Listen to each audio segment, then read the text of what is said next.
10 লাখ টাকা দিছে, আমরা বিভিন্ন সূত্রে খবর পাইছি। কাকে দিছে? সম্ভবত তারা মেয়রকে দিছে। মিথ্যা বলেছেন, মিথ্যা চট্টগ্রামের বাকুলিয়া থানাধীন রসুলবাগ আবাসিক এলাকায় ময়লা ফালানোকে কেন্দ্র করে প্রকাশ্যে লাইভে এসে চট্টগ্রাম সিটি মেয়র ডাক্তার শাহাদাত হোসেনের বিরুদ্ধে মিথ্যা ভিত্তিহীন মনগড়া তথ্য ছড়িয়েছেন অত্র এলাকার সমাজ কমিটির একজন সভাপতি। এই ঘটনাকে কেন্দ্র করে গোটা চট্টগ্রামে তীব্র ক্ষোভের সৃষ্টি হয়েছে।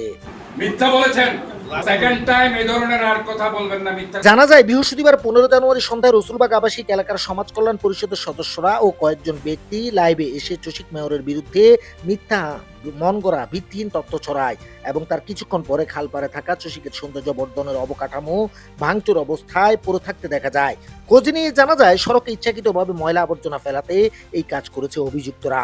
পরে অবশ্য মিথ্যা তথ্য ছড়িয়েছেন স্বীকার করে লাইভে এসে প্রকাশ্যে ক্ষমা চান সমাজ কমিটির সভাপতি। যদিও ততক্ষণে লাইভটি ভাইরাল হয়ে যায় এবং এতে চরমভাবে অপমান করা হয় মেয়রকে। আমাদের এলাকাতে এখানে রাস্তার উপরে প্রতিবন্ধকতা সৃষ্টি করার জন্য যারা প্রচেষ্টা চালাইছিল, আমরা সেটা প্রতিহত করছি।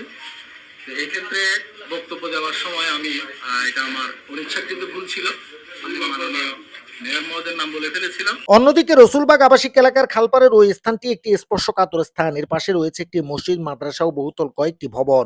ফলে এখানে ময়লা থাকলে দুর্গন্ধ ছড়ায় এলাকা জুড়ে। পাশের খালে ময়লা পড়ে সৃষ্টি হয় জলাবদ্ধতার। বলতে গেলে এই ময়লার ভাগাড়টি এখন এলাকাবাসীর গলার কাটা। তাই এটি অপসারণের দাবিতে মানববন্ধনও করেছিল এলাকাবাসীরা। রাস্তার জায়গা নিউজ ডেস্ক, আরএসকে।